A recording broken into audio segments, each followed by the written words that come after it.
National institute of tourism and hospitality management Telangana library association సహకారంతో గచ్చిబౌలిలోని ఎన్ఐటిహెచ్ఎం క్యాంపస్లో emergency technologies and future libraries అనే అంశంపై ఒకరోజు జాతీయ సెమినార్ను నిర్వహించారు. డిజిటల్ యుగంలో లైబ్రరీల భవిష్యత్తు గురించి చర్చించడానికి రాష్ట్ర వ్యాప్తంగా ఉన్న ప్రఖ్యాత లైబ్రరీ నిపుణులు, విద్యావేత్తలు, పరిశోధకులు, విద్యార్థులు ఈ కార్యక్రమంలో పాల్గొన్నారు. ఈ కార్యక్రమానికి తెలంగాణ ఉన్నత విద్యామండలి చైర్మన్ ప్రొఫెసర్ వి బాలకృష్ణారెడ్డి హాజరై ప్రసంగించారు.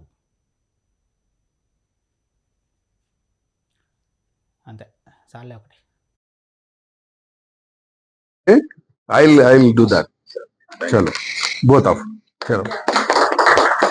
Okay, good. Thank you. May I now request Dr. C.N. Ravi Kumar, General Secretary, Telangana Library Association. ఈ రోజు ఈ యొక్క టెక్నాలజీస్ మరియు లైబ్రరీ అనేటువంటి అంశం మీద ఒకరోజు సెమినార్ పెట్టడం జరిగింది. అయితే ఈ సెమినార్ లో చాలా మంది లైబ్రేరియన్స్ అక్రాస్ ద తెలంగాణ వచ్చారు. ఈ యొక్క eminent speakers from other states నుంచి కూడా వచ్చి వీళ్ళ యొక్క లైబ్రరీస్ కాలం మారుతున్న కాలంలో లైబ్రేరియన్స్ యొక్క పాత్ర ఏంటి, వాళ్ళు ఎలా అప్డేట్ కావాలనేటువంటి వివిధ అంశాల మీద వీళ్ళు ఈ రోజు ఈ ఒక్కరోజు సెమినార్ పెట్టడం, నన్ను చీఫ్ గెస్ట్ గా పిలవడం. నేను కూడా వాళ్ళకి ఇచ్చిన సందేశం ఏంటంటే లైబ్రరీస్ అనేటివి ఒక టెంపుల్స్ లాంటివి. మనం బయటికి పోతే టెంపుల్స్ కి ఎట్లా విజిట్ చేస్తామో విశ్వవిద్యాలయాలలో లైబ్రరీ అనేది ఒక టెంపుల్. లైబ్రేరియన్స్ అనేది పూజారులు లాంటి వాళ్ళని నేను వాళ్ళకి సందేశం ఇవ్వడం జరిగింది. నిజానికి అది వాస్తవం కూడా.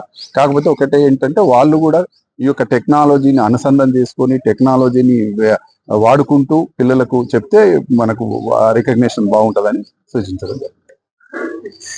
గ్రంథాలయాలు ఒకప్పుడు తాటాకులపై రాసేవారు, రాను రాను పేపరు. ఇప్పుడు మొత్తము డిజిటల్ లైఫ్ అయిపోయింది. ప్రతి ఇన్ఫర్మేషన్ కూడా డిజిటల్ లైఫ్లో వచ్చేసింది. టెక్నాలజీ వల్ల ఎప్పుడో ఎన్నో సంవత్సరాల తర్వాత రావాల్సిన ఇన్ఫర్మేషన్ సెకండ్లలో దొరికిపోతుంది. రోజు రోజుకు టెక్నాలజీ మారటం వల్ల గ్రంథాలయాల్లో కూడా ఈ టెక్నాలజీని యూజ్ చేయాల్సిన అవసరం వచ్చింది. కాబట్టి ఆ టెక్నాలజీ రోజు రోజుకు మనం అందరం చూస్తున్నాం. మన మొబైల్ లాగానే ప్రతి కంప్యూటర్ వైజ్ టెక్నాలజీ వచ్చినందువల్ల